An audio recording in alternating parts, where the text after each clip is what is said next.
நன்றி. வாழ்க வையகம், வாழ்க வையகம், வாழ்க வளமுடன். குரு வாழ்க, குருவே துணை. இந்த அரும்பிறவியில் முன் வினை அறுத்து எல்லையில்லா மெய்ப்பொருளை அடைவதற்கு வந்த ஒரு உதவி குரு உயிரின் சேர்க்கை. வணங்கி குரு திருவடியை வாழ்த்தி வாழ்வோம். வாழ்க வளமுடன். உலக சமுதாய சேவா சங்கம் நார்வே டென்மார்க் இணையவழி பொறுப்பாளர்கள் அனைவருக்கும் பணிவன்பான வணக்கங்கள், வாழ்த்துக்கள், நன்றிகள். மேலும் இணையத்தில் இணைந்துள்ள அனைத்து வேதாத்திரிய சகோதர சகோதரிகளுக்கும் என் அன்பை வாழ்க வளமுடன் என்ற வாழ்த்தாக தெரிவித்து மகிழ்கிறேன். ஆசான் அருள் தந்தை வேதாத்ரி மகரிஷி அவர்களின் பேரறிவோடு நம் சிற்றறிவை இணைத்து கொண்டு அவ்வறிவே நம்மை வழி நடத்த சங்கல்பம் மேற்கொள்வோம். வரவேற்புரை நல்கிய அருட்செல்வி சுகந்தி அம்மா அவர்களுக்கும் இறைவணக்கம், குருவணக்கம் பாடி நித்யானந்த தவத்தை ஆழமான முறையில் அருமையாக நடத்தி கொடுத்தார்கள் நகிலை சையா அவர்களுக்கும், நன்றி உரை வாழ்த்துறை கூற இருக்கும் அருள்நிதி புவனா அம்மா அவர்களுக்கும், உலக நல வாழ்த்து பாட இருக்கும் வேதாத்திரிய உறவுக்கும் எனது நன்றிகளை தெரிவித்துக் கொள்கிறேன். வாழ்க வளமுடன். ஒவ்வொரு வாரமும் புதன் வியாழக்கிழமைகள்ல அருள் தந்தையினுடைய ஞான களஞ்சியம் கவிகளை எடுத்து சிந்தித்து வருகிறோம். அருள் தந்தையோட உரைகளை கேட்டும் தெளிவு பெற்று இருக்கிறோம். அந்த உரைகள்லாம் உரைநடை போல கட்டுரை மாதிரி கருத்துக்களை விரிவாக தெரிவிக்கக்கூடியவை. பாடல்கள் அல்லது கவிகள் அந்த விரிந்த விளக்கங்களை சுருக்கமா கூறி விவரிக்கிறது. சுருங்க கூறி விளங்க வைத்தல் அப்படின்னு சொல்லுவாங்க இல்லைங்களா, அது மாதிரி. கவிகள் பாடல்கள்லாம் மனப்பாடம் செய்யறதுக்கும் ரொம்ப சுலபமா இருக்கும், கருத்துக்களை உள் வாங்குறதுக்கும் சுலபமா இருக்கும். அதனாலதான் நம்முடைய இலக்கியங்கள் ஆகட்டும், தத்துவங்கள் ஆகட்டும், இதை எழுதிய புலவர்களும் ஞானிகளும் அவற்றையெல்லாம் பாடல்களா எழுதினாங்க. கம்பராமாயணம் அந்த மாதிரி இலக்கியங்கள் ஆகட்டும், நம்ம சுவாமிஜி தத்துவம் உள்பட மற்ற தத்துவங்கள் எல்லாமே நிறைய பாடல்களா எழுதப்பட்டு இருக்கின்றன. இப்ப எண்ணிறந்த உரை விளக்கங்கள் இருக்கு. அவையெல்லாம் காலம் கடந்து நிற்கக்கூடியவை கவிகள் தான். அதுல உரைநடையை விட காலம் கடந்து நிற்கிறது எது அப்படின்னு பார்த்தா கவிகள், அதாவது பாடல்கள் தான். இந்த ஸ்மால் இஸ் கிரேட்டர்னு சொல்லுவாங்க. மூர்த்தி சிறியது, கீர்த்தி பெரியதுன்னு சொல்லுவாங்க. அந்த மாதிரி ஒரு வரியிலையும் பாடல் வரிகள் இருக்கு, 2 வரியிலையும் இருக்கு, 4 வரியிலையும் இருக்கு, 8 வரியிலையும் இருக்கு, இன்னும் அதிக வரிகள்லையும் கூட பாடல்கள் இருக்கு. இப்ப 2000 ஆண்டுகளுக்கு முன்னாடி வள்ளுவர் 1.25 அடியில திருக்குறள் எழுதினாரு. அது இன்னைக்கும் நம்ம பயன்படுத்திக்கிட்டு இருக்கிறோம். அதே மாதிரி ஔவையுடைய ஆத்திச்சூடி அறம் செய்ய விரும்பு, அதே மாதிரி கொன்றை வந்தல்ல அன்னையும் பிதாவும் முன்னறி தெய்வம், அதெல்லாம் ஒரு வரி தான். அதே மாதிரி ஔவை 2 வரியில ஔவை குரல் அப்படின்னும் எழுதியிருக்கிறாங்க. இப்ப திருமூலருடைய திருமந்திரம் எடுத்துட்டோம் அப்படின்னாக்கா அது 4 வரியில இருக்கு. அதே மாதிரி தாய்மானவர் பாடல்கள், வள்ளலார் பாடல்கள் எல்லாமே 4 வரி 8 வரி அப்படி நிறைய எழுதியிருக்கிறாங்க. அவங்க எல்லாமே எழுதியிருக்கிறாங்க. அதே மாதிரி நம்ம அண்மை கால பாரதியார் அவங்களும் நிறைய பாடல்கள் எல்லாம் எழுதியிருக்காங்க. இப்படி பல மகான்கள் எழுதிய கவிகள் எல்லாத்தையும் ஆர்வம் இருக்கிற எல்லாருமே எடுத்து கையாளுறோம். அவங்க சொன்ன கருத்துக்களையும் பின்பற்றுறோம்.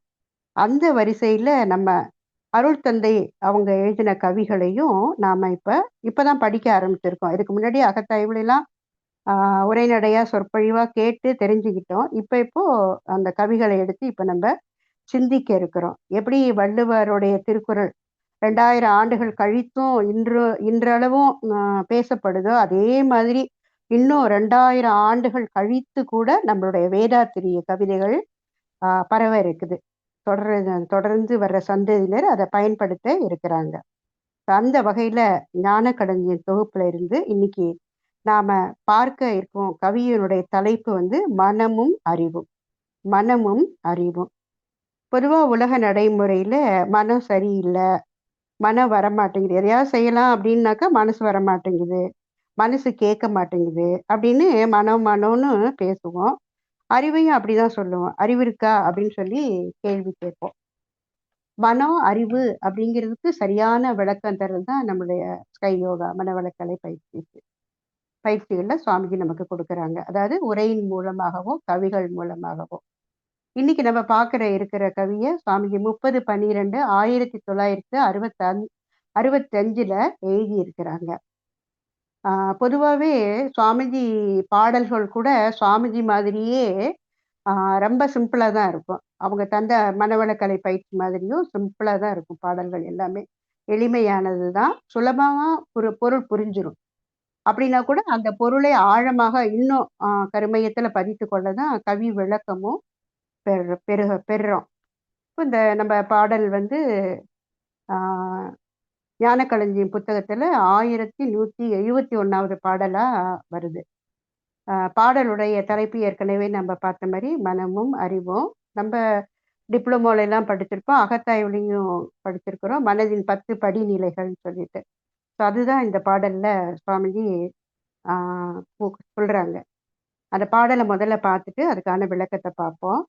உடலில் விண் உயிராக விரைந்து ஆற்றுங்கால், அதாவது உடல்ல விண் உயிரா வந்து விரைந்து சுழலுது. அதுதான் உடலில் விண் உயிராக விரைந்து ஆற்றுங்கால் உணர்ச்சி, தேவை, முயற்சி, செயல், விளைவு, உடலில் உள்ள இன்ப துன்ப அனுபோகங்கள், உற்ற அனுபவங்கள், சிந்தனை தெளிவு, உடல் உள்ளம் ஆற்றும் முறை, முடிவு, இப்பத்தும் ஒவ்வொன்றாய் புலன்கள் வழி விரிந்து ஆற்றி உடல் வரையில் நின்று ஆற்ற மனம் என்கிறோம். ஓங்கி விண் பரமறிய அறிவென்கிறோம். சிம்பிளான பாடல் தான். பொதுவாக மனதை வந்து உயிருடைய படக்கு நிலை மனம் அப்படின்னு சொல்லுவோம். உயிரினுடைய அடக்க நிலை அறிவு அப்படின்னு சிம்பிளா தெரிஞ்சிருக்கிறோம். இன்னும் இந்த விரிவா பார்ப்போம். பொதுவா சொல்லுவாங்க, எல்லா சொல்லும் பொருள் குறித்தனவே அப்படின்னு சொல்லுவாங்க. அந்த சொல்லிலேயே அதோடைய பொருள், அதாவது அர்த்தம் இருக்கும். நமக்கு தெரிந்த ஒரு சொல் கடவுள். அதை பெயர் சொல்லாதான் நம்ம பயன்படுத்திட்டு இருக்கிறோம். இப்போ சுவாமிஜி சொன்னதுக்கு அப்புறம் தான் அது வினைச்சொல், அதாவது ஒரு செயலை குறிக்கிற சொல். கடவுள், உள் கடந்து செல். அந்த கடவுள்ங்கிற சொல்லிலேயே அதோட அர்த்தம் இருக்கு. கடந்து உள்ள செல்லணும் அப்படின்னு சொல்லி அந்த அர்த்தம் அதுலேயே இருக்கு. அதே மாதிரி மனம் அப்படிங்கிறதுலையுமே அந்த அர்த்தம் இருக்கு. அதை எப்படி பிரிக்கலாம் அப்படின்னு பார்த்தீங்கன்னா, மண் கூட்டல் அம்முன்னு பிரிக்கலாம். மண் கூட்டல் அம். மண்ணுன்னா நிலைத்தன்னு அர்த்தம். அம் அப்படிங்கிறது பிரணவத்தை குறிக்கக்கூடியது தான். எப்படி ஓம் அப்படிங்கிற இந்த சொல் வந்து பிரணவத்தை குறிக்கக்கூடிய ஒரு சொல்லா சொல்றோமோ, அதே மாதிரி அம் கூட பிரணவத்தை குறிக்கக்கூடியது தான். இந்த ஓம் அப்படிங்கிறதுல சுவாமிஜி சொல்லுவாங்க, ஓவை கழித்துட்டா இம்மு மிச்சம் இருக்கும். அந்த இம்முலையும் மகர துணியை கழிச்சிட்டோம் அப்படின்னாக்க என்ன இருக்குன்னா புள்ளி தான் இருக்கும். அந்த புள்ளியை வந்து உச்சரிக்க முடியாது. அதனால அது என்னதுன்னா மௌனம். அப்ப மெய்ப்பொருளை உணர்றதுக்கு அந்த புள்ளி வந்து ஒரு குறியீடுன்னு சுவாமிஜி சொல்லுவாங்க. அந்த ஓம் மாதிரி தான் அம்மும். மண் கூட்டல் அம் மனம், அதாவது நிலைத்த இறைதான் மனமா வந்திருக்கு. அதே மாதிரி அறிவு அப்படின்னு எடுத்துட்டா கூட அரி பிளஸ் ஊன்னு பிரிக்கலாம். அரினா அறிதல், ஊன்னா உணர்தல். அந்த அறிதல் தான் எப்படி வந்திருக்கு, உடலா உயிரா மனமா வந்து அறியுது. அறிவுங்கிறது முழுமை, அதோட பின்னப்பட்ட நிலைதான் மனம். இப்போ சுவாமிஜி வந்து பல்வேறு காலகட்டங்கள்ல எழுதிய கவிதைகளை தான் மனம் அப்படிங்கிற தலைப்புல தொகுத்து ஞானக்களஞ்சியத்துல கொடுத்துருக்குறாங்க.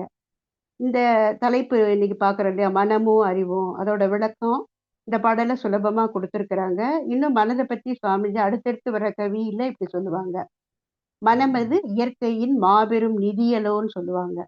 அதாவது இறைநிலையோடைய தன்மாற்ற சரித்திரத்துல மனித மனம் அப்படிங்கிறது தான் பீக்கு, ஹையஸ்ட். எப்படி இமயமலையில ஹையஸ்ட் பீக் எவரெஸ்ட்னு சொல்றோமோ, அதே மாதிரி பரிணாமத்தினுடைய உச்சம் அல்லது தன்மாற்ற சரித்திரத்தினுடைய உச்சம் எதுன்னு கேட்டா மனம்தான். அதனாலதான் மனதை மாபெரும் நிதி அப்படின்னும், மனதிலே உள எல்லாம் மற்றெங்கே தேடுவீர் அப்படின்னு அதோட சிறப்பை சுவாமிஜி சொல்லுவாங்க. அதே போல ஆதி எனும் பிரம்மம் அறிவு அப்படின்னு சொல்லுவாங்க. அறிவு என்பதற்கு விளக்கத்தை என்ன சொல்லுவாங்கன்னா, ஆதி எனும் பிரம்மம் அறிவு அப்படின்னு சொல்லுவாங்க. அந்த அறிவு எப்படி இருக்குன்னா, கடல் போல ஒன்று, அதில் இருந்து எழும் அலைகள் மனம் அப்படின்னும் அறிவையும் மனதையும் கடலுக்கும் அதனுடைய அலைக்கும் ஒப்பிட்டு சொல்லுவாங்க. கடல் அலை எவ்வளவு வந்தாலும் அது எல்லாமே எங்கதான் ஐக்கியமாகும், கடலுக்குள்ள ஐக்கியமாறது போல மனம்ங்கிற அந்த அலை அறிவுல ஒடுங்கி போகும் அப்படின்னு அதுக்கு விளக்கம் சொல்லுவாங்க. இப்போ நம்ம அறிவு அப்படிங்கும்போது உலகியல் அறிவு தான் சொல்லுவோம். நம்மிடம் உள்ள அறிவு உலகியல் அறிவு. ஆனா அது எதுவா மாறணும் அப்படின்னாக்க மெய்யியல் அறிவா மாறணும். வள்ளுவர் கூட அறிவை பத்தி அறிவுடைமை அப்படிங்கிற அதிகாரத்துல 10 குறள்ல சொல்லியிருப்பாங்க. மனதை பத்தி தனியா சொல்லாட்டி கூட அந்த மனம் செய்யக்கூடிய செயல்கள் தான் வினை. அதை தான் வினை தூய்மைன்னு வினை திட்பம் வினை செயல் வகை அப்படின்னும் சொல்லுவாங்க. சுவாமிஜியோடைய அந்த குருவணக்க பாடல்ல கூட வரும், அறிவேதான் தெய்வம் என்றார் தாயுமானார் அப்படின்னு சொல்லி, அகத்ததுதான் மெய்ப்பொருள் என்று எடுத்துக்காட்டி அறிவதனை அறிவித்தார் திருவள்ளுவர். அவ்வறிவினை அறிவதற்கு முறைகள் சொன்னார் அறிஞர் திருமூலர். அவ்வறிவில் ஆழ்ந்து ஆனந்த கவியாத்தார் ராமலிங்கர் அப்படின்னு சொல்லிட்டு அறிவை பத்தி சொல்லுவாங்க. அறிவில் அறிவாய் நிலைத்தோர் அறம்பகுத்தோர் அதை வாழ்ந்து காட்டினோர் நினைவு கூறுவோம் அப்படின்னு சொல்லுவாங்க. இப்போ அறிவு தான் அல்டிமேட். நம்ம அதுக்காக தான் வந்திருக்கிறோம், அந்த அறிவை அறிகிறதுக்கு தான். அந்த அறிவை தான் இயற்கை அறிவுன்னும், அப்புறம் இன்டெலிஜென்ஸ்ன்னு சொல்லுவாங்க, நாலேஜ்னு சொல்லுவாங்க, இன்ட்யூஷன்னு சொல்லுவாங்க. அந்த இன்ட்யூஷன்ல இருந்து தான் கடைசியா வரக்கூடிய விஸ்டம் அப்படிங்கிற அந்த மெய்யறிவு வரும். அந்த மெய்யை பற்றி, அதாவது இறையை பற்றிய அறிவு, அதுக்கு தான் நம்ம பிறவி எடுத்திருக்கிறோம். இப்ப நம்ம மனமும் அரூபந்தான், அறிவும் அரூபந்தான். அந்த அறிவு தான் உடலா உயிரா மனமா வந்து அறியுது. அது இது முன்னாடியே பார்க்கக்கூடிய முன்னுரை அப்படின்னு எடுத்துக்கலாம். மனமே எல்லாம் அப்படிங்கிற தலைப்புல மனம் அறிவு ஆதி அப்படிங்கிற அந்த 3 ஒன்றே அப்படின்னு சுவாமிஜி சொல்லுவாங்க. அந்த 3ம் வேற வேற இல்லை, ஒண்ணுதான். எப்படி பாலே தயிரா மோரா ஆகுதோ அதே மாதிரி இறைநிலையே தான் அறிவாகவும் மனமாகவும் வந்திருக்கு. இதை உணரதான் நமக்கு தவமும் அறமும் வேணும்.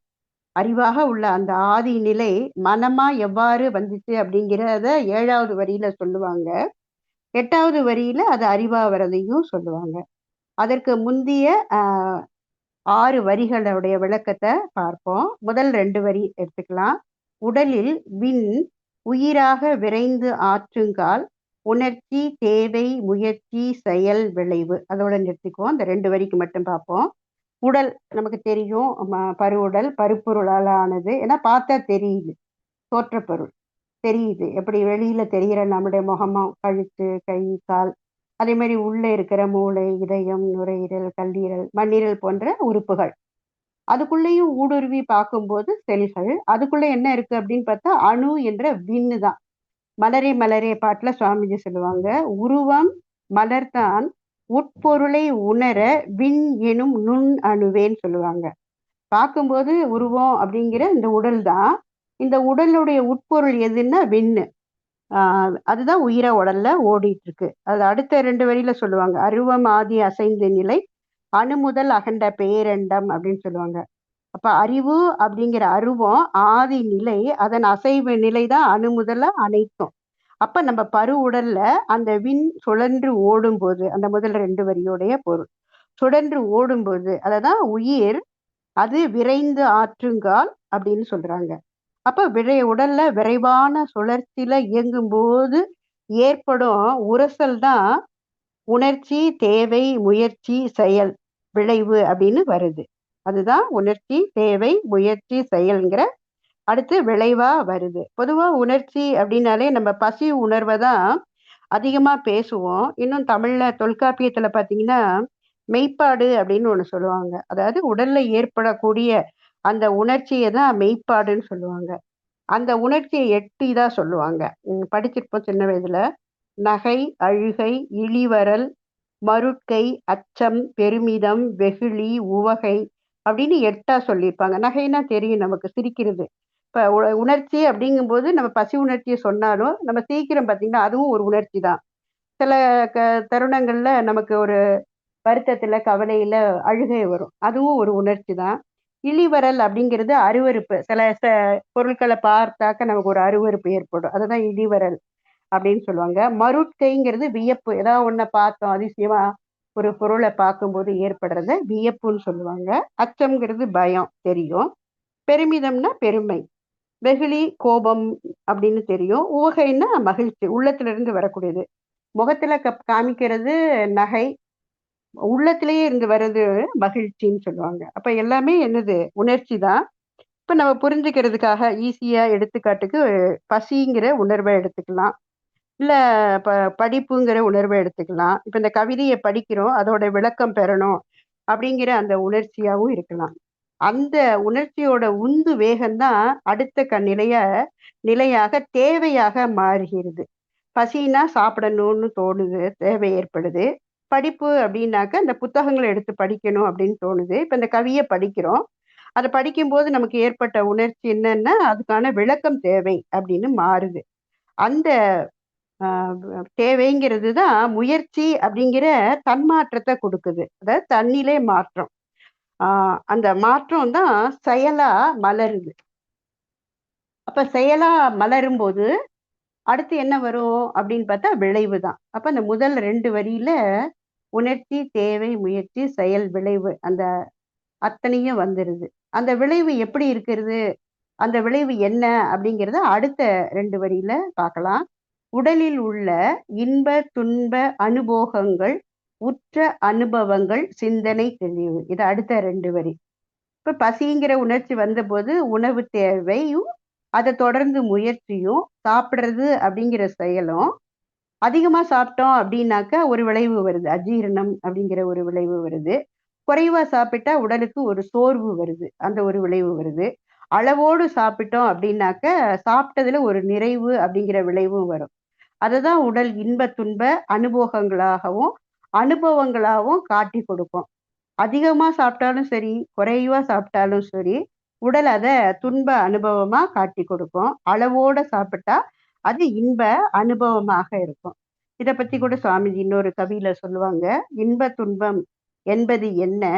இவை இரண்டும் எங்கிருந்து தோன்றுகிறதென ஆராய்ந்தேன். அனுபோகத்திற்கு இன்பத்தின் அளவு முறை மாறும்போது ஏற்படும் ஒரு பொருத்தமிலா உணர்ச்சியேதான் இன்பத்தின் மறுபெயராம் துன்பமாயும் இரண்டும் அறிவின் அலைகளாகவும் கண்டேன் அப்படின்னு சொல்லுவாங்க. இன்பம்தான் அளவுக்கு மீறிச்சுன்னா துன்பமா மாறுது அப்படின்னு அத பத்தி ரெண்டுமே அறிவோடைய அலைதான் அப்படின்னு சுவாமிஜி இதுல விளக்குறாங்க. இந்த ஒரு பழைய பாடல் ஒண்ணு கேட்டிருப்போம். ஆறு மனமே ஆறுன்னு ஒரு பழைய பாட்டு வரும். அதுல வரும், ஒன்றே சொல்வார் நன்றே செய்வார் உள்ளத்தில் உள்ளது அமைதி, இன்பத்தில் துன்பம் துன்பத்தில் இன்பம் இறைவன் வகுத்த நீதி அப்படின்னு வரும். இன்பத்திலேயே என்ன வரும்? துன்பம் வரும். துன்பத்திலேயே என்ன வரும்னா இன்பம் வரும். இப்ப இன்பத்துல துன்பம் எப்படி அப்படிங்கிறத ஒரு உதாரணம் பார்க்கலாம். இப்ப குருவோடைய சந்நிதியில இருக்கும்போது, இப்ப அருள் தந்தையை நிறைய பேர் நேர்ல பார்த்திருப்போம். ஸோ அவங்களுடைய சந்நிதியில இருக்கும்போது ரொம்ப இன்பமா, சந்தோஷமா, மகிழ்ச்சியா இருக்கும். ஆனா கொஞ்சம் நேரம் ஆகி அந்த கிளாஸ் முடிஞ்சு பிரியும்போது துன்பம் ஏற்படும். இதுதான் இன்பத்துல துன்பம். அது மாதிரி துன்பத்துல இன்பம், அதுக்கு என்ன உதாரணம் பார்க்கலாம் அப்படின்னாக்க, தாய் பிரசவ வலியால துன்பப்பட்டுட்டு இருப்பாங்க. ஆனா குழந்தைய பார்த்த உடனே அது இன்பமா மாறிரும். ஸோ அது 2ம் தான் இன்பம், துன்பம். அந்த 2 உணர்வுகள்ல தான் இருக்கிறோம். இன்னும் நம்ம வர வேண்டிய உணர்வு அமைதி, பேரின்பம். இப்ப இந்த அமைதி கூட எதுல வந்திருக்கு நமக்குன்னா, ஸ்கை யோகா செய்யறதுனால அந்த அமைதியை நம்ம அனுபவிச்சுட்டு இருக்கோம். அதுவே நீடிச்சுது அப்படின்னாக்க அது பேரின்பமா மாறும். அதனாலதான் சுவாமிஜி என்ன சொல்லுவாங்க, இன்பத்த இறைவன் தரும் வரமா எடுக்கணும். துன்பத்த இறைவன் தரும் எச்சரிக்கையாகவும், பாடமாகவும் எடுத்துக்கொள்ளணும் அப்படின்னு சொல்லுவாங்க. இப்ப பார்த்தோம் இல்லையா? கவிய படிக்கணுங்கிற அந்த உணர்ச்சி, தேவையா, முயற்சியா, செயலா வந்தபோது, வந்த விளைவு என்ன அப்படின்னா, இன்பமா, துன்பமான்னு கேட்டா இன்பம் தான். ஏன்னா அறிவுக்கு ஒரு நிறைவு வருது. அந்த இன்பம் நமக்கு கிடைக்குது. இந்த இன்ப துன்ப அனுபவங்கள் தான் அடுத்து என்னவா மாறுதுன்னு பார்த்தா, எக்ஸ்பீரியன்ஸா, அனுபவங்களா மாறுது. இது சிந்தனையில ஒரு தெளிவ தரும். அடுத்த 2 வரியில பார்த்தோம்னா, உடல் உள்ளம் ஆற்றும் முறை முடிவு இப்பத்தும் ஒவ்வொன்றாய் புலன்கள் வழி விரிந்து ஆற்றி அப்படின்னு அடுத்த 2 வரி. அதாவது சிந்தனை தெளிவாறதுனால இந்த உடல்லயும் சரி, உள்ளத்திலயும் சரி ஏற்படக்கூடிய அந்த அனுபோகங்கள், அனுபவங்களாக வந்து அதுதான் ஆராய்ந்து ஆற்றும் முறை அப்படிங்கிறது. என்ன அப்படின்னாக்க, இப்ப ஆராய்ச்சின்னு சொல்றோம் இல்லைங்களா? அததான் ஆராய்ந்து ஆற்றும் முறைன்னு சுவாமிஜி சொல்றாங்க. துன்பத்தை எப்படி தவிர்த்துக் கொள்வது? இன்பத்தை எப்படி பெருக்கிக்கலாம்? அப்படிங்கிற அந்த முடிவும், அந்த 10ம் தான் அ உணர்ச்சி தேவை, உணர்ச்சி, தேவை, முயற்சி, செயல், விளைவு, அனுபவம், ஆராய்ச்சி, தெளிவுன்னு இப்ப வரிசைப்படுத்தி சொல்றோம். இதுல முதல் 7ம் பழக்க பதிவாகவும் அடுத்த 3ம் விளக்க பதிவாகவும் எடுத்திருக்கிறோம். இந்த கவியில வந்து சுவாமிஜி தெளிவை முதல்ல சொல்லி ஆராய்ச்சி அப்புறமா சொல்றாங்க. அதாவது உடல் உள்ளம் ஆற்று முறை, அதாவது ஆராய்ச்சியை அடுத்ததா சொல்றாங்க. கடைசியில முடிவுன்னு சொல்லி அந்த பாடலை முடிக்கிறாங்க. இந்த 10ம் 5 புலன்கள் மூலமா விரிந்து செயல்படுது. கடைசி 2 வரியில சுவாமிஜி இப்படி சொல்றாங்க. உடல் வரையில் நின்றாற்ற மனம் என்கிறோம், ஓங்கி விண் பரமறிய அறிவென்கிறோம். இந்த 10ம், அதாவது உணர்ச்சி தேவை அதை பார்த்தோம் இல்லையா, அந்த 10ம் நம்மளுடைய 5 புலன்கள் மூலமா விரிந்து செயல்பட்டு உடல் வரையில எல்லை கட்டிய நிலையில செயல்படும் போதுதான் அதை மனம் என்கிறோம். ஏன்னா எல்லை கட்டியில இருக்கிற மனதை விரிக்கணும். ஏன்னா எல்லை கட்டிய மனநிலையில தான் இன்ப துன்பம், இரவு பகல், சிறிது பெரிது, ஆண் பெண் கீழ் மேல், நல்லது அல்லது, நாணம் வீரம், நட்டம் லாபம் அப்படிங்கிற அனைத்தும் தோணும். அதனால அந்த மனதை, குறுகிய மனதை விரிக்கணும். ஏன்னா அந்த விண் தான் உடல்ல உயிரா சுழலும் போது, எல்லை கட்டும் போதுதான் மனமா இருக்கு. அந்த விண் அப்படிங்கிற மனதை பரம் அறிய, பரம்னு இறைநிலைய அறிய, அதுதான் அறிவென்கிறோம். அப்ப மனம் விரியணும். மனம் வந்து பரத்தை அறிய வேண்டும். மனம் விரிந்து அறிவாச்சுன்னா அறிவெனும் மாபதம் அடையும்னு ஒரு பாடல்ல சொல்லுவாங்க. இப்ப தானே பரனாக அறியணும். தற்பரனாகும் போது அறிவாகிறோம். இதுதான் தற்பரனாக உன்னை என்னுள் உணர பெற்றேன்னு அந்த பாடல்ல இறை இன்ப ஊற்றாய்ங்கிற அந்த பாடல்ல சொல்லுவாங்க. ஸோ இந்த தெரிந்த விளக்கத்துக்கு உரிய பாடலை சுவாமிஜி இந்த பாடலை சொல்றாங்க. முடிவை நம்ம என்ன தெரிந்து கொள்றோம் அப்படின்னாக்கா, மன விரிவு தான் முடிந்த முடிவு. அந்த நேரோ மைண்டு பிராட் ஆகணும். இப்போ சாலை குறுகலா இருந்தா வண்டி வாகனம்லாம் செல்றது கடினமா இருக்கும். அதுவே நல்ல பிராடா விரிவா இருந்தா வாகனம் எல்லாம் போகும், பயணமும் சுலபமா இருக்கும். அதுதான் வாழ்க்கைக்குமே. குறுகிய மனதை விட்டு அறிவை வந்து அறிவா மாத்தணும். அதற்கு அகத்தவம் அகத்தாய்வு அறவாழ்வு நமக்கு உதவி செய்யும் என்று கூறி, இந்த வாய்ப்பினை அளித்த நார்வே டென்மார்க் இணைய வழி பொறுப்பாளர்கள் அனைவருக்கும் நன்றியை கூறி நிறைவு செய்கிறேன். வாழ்க வளமுடன், வாழ்க வளமுடன். நன்றி அம்மா.